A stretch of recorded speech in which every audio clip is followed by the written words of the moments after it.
Get ready for a massive sports shakeup, because the WNBA is officially back on NBC and Peacock. The 2026 schedule is packed with star power as legends like a Ja Wilson and the Las Vegas Aces face off against Angel Reese and the Atlanta Dream in a must-see premiere doubleheader, while Caitlin Clark and the Indiana Fever take on the Seattle Storm in an epic primetime showcase. Never run out of battery again with the INIU portable charger, the slimmest 10,000 milliamp hour power bank that keeps your devices charged on the go. Stay powered up wherever you go. Click the link in the video description to shop now on Amazon. The action does not stop there, as the WNBA is making history with the debut of Sunday Night Basketball on NBC and Peacock. You can catch the Indiana Fever battling it out against the Las Vegas Aces and the Chicago Sky in matchups that will define the season, with every playoff game leading up to the finals streaming right on your screen. In a chilling development, a brand new episode of the Peacock documentary, The Gilgo Beach Killer. House of Secrets reveals disturbing new details about the case. Rex Heuermann has confessed to his ex-wife, Asa Ellerup, that he murdered 8 women, including 7 within the basement of their very own family home on Long Island. Finally, the drama on Love Island.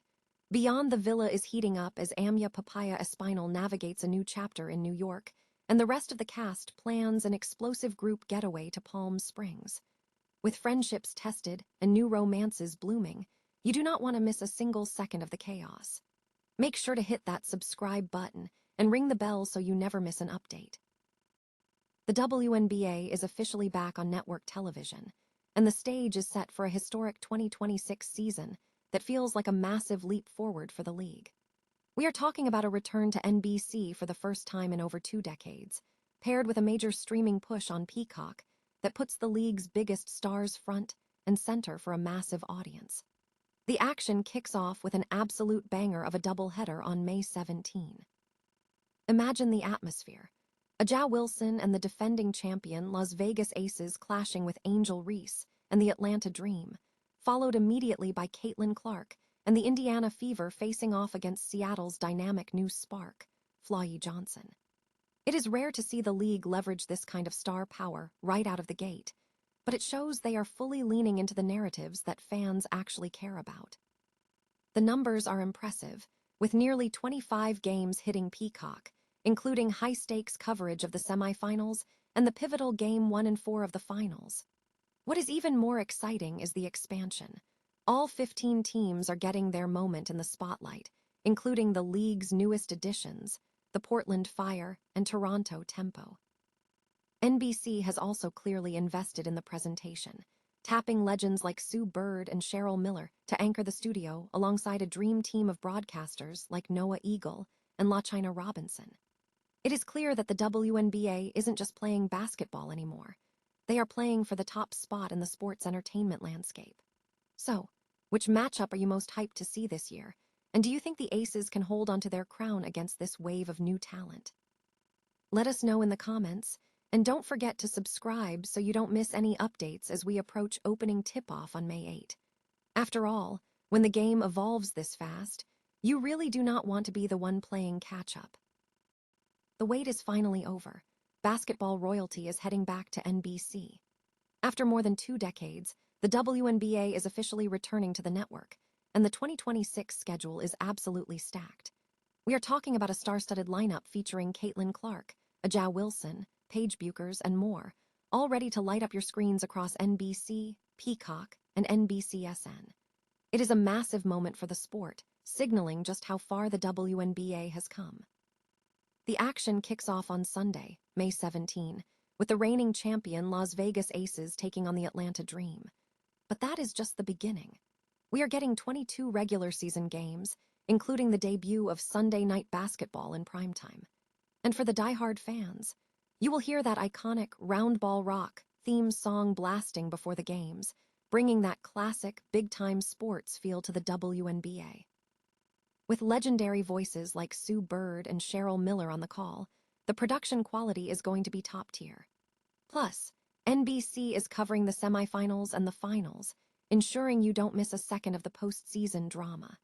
Whether it is the expansion teams like Portland and Toronto or the established powerhouses, the talent pool has never been deeper. If you love the game, this is exactly where you need to be in 2026.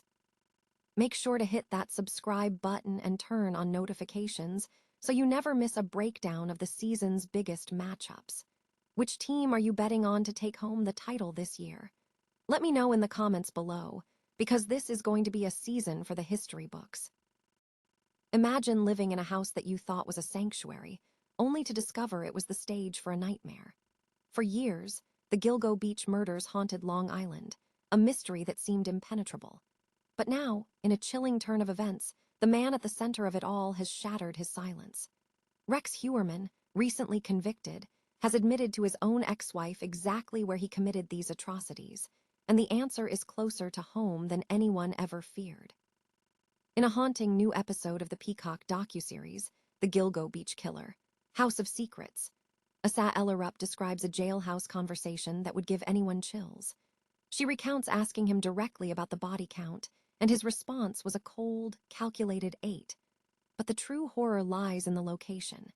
Heuermann confessed that he carried out 7 of these murders in the very basement of the family home in Massapequa Park while they were away. Think about that for a second. A family living their lives, unaware that their own home was being used as a slaughterhouse. Ellerup speaks of building a mental wall, needing to separate the monster from the man she once knew. It is a heartbreaking glimpse into how quickly a normal life can be consumed by the shadow of a serial killer. Her attorney, Robert Macedonio, notes the immense, lingering pain this family is navigating as they try to shift the spotlight back onto the victims. It is a sobering reminder that behind every sensationalized true crime headline, there are real people left to pick up the pieces of their shattered reality. As Heuermann heads toward life in prison, the questions remain. How does a community heal when the House of Secrets is finally torn open? If you found this breakdown insightful, please hit that like button and subscribe for more deep dives into the stories that haunt us. Until next time, remember that the scariest stories aren't the ones in movies. They're the ones hiding in plain sight. Ever feel like the drama ends when the cameras stop rolling? Think again. Welcome back to your deep dive into Love Island, Beyond the Villa, where the real heat happens long after the contestants leave the island. We're breaking down the latest developments from episodes 3 and 4, and honestly, the emotional stakes have never been higher. First off, Amya Papaya Espinal is finally choosing herself. After that messy split from Brian Arnella's, she's pouring her energy into her music career in New York, until a nudge from Belle Walker pushes her toward a final showdown with Brian. It's the classic closure, trap, right? But to everyone's surprise, the meeting in the park actually went well. Brian finally owned up to his communication issues, and they both managed to find a rare moment of peace. But here's the kicker. While Brian is trying to turn over a new leaf, not everyone is buying his redemption arc, especially Hannah Fields, who remains highly skeptical of his true intentions. Elsewhere, the relationship dynamics are getting complicated. Iris Kendall and TJ Palma are officially couple goals. After that dreamy Pacific Coast highway cruise, even if they're already wrestling with the reality of long-distance logistics. Meanwhile, Andrina Santos took a massive risk by shooting her shot with her bestie, Jeremiah Brown. His rejection was polite, but let's be real. The friend zone has never been more awkward to watch. We also see Clark Carraway navigating the stress of caring for an injured Taylor Williams, while her own life in Charlotte feels like it's at a crossroads. Watching them struggle to find a middle ground between Oklahoma and the big city is something any long-distance couple can relate to. It's not just about love. It's about geography and compromise. As the group starts plotting a massive Palm Springs getaway, the tension is palpable. Invites are being sent, but old ghosts are haunting the guest list. Charlie Giorgio is terrified of running into Hannah, and honestly, can you blame him? When you mix high-stakes history with a road trip, you're not just booking a vacation, you're booking a powder keg. Between the 80s-themed surprise parties and the high-tension group chats, it's clear that the Beyond the Villa cast is dealing with the messiest part of life, the aftermath. Is this trip going to heal these wounds, or will it just open them wider? What do you think about Brian's sudden shift toward good guy energy? Is he sincere, or is he playing the game for the cameras? Drop a comment below and let me know your take. Make sure to hit that subscribe button and ring the bell so you don't miss our live updates as the drama unfolds. After all, life is messy, but watching it from the sidelines is always better. See you in the next one.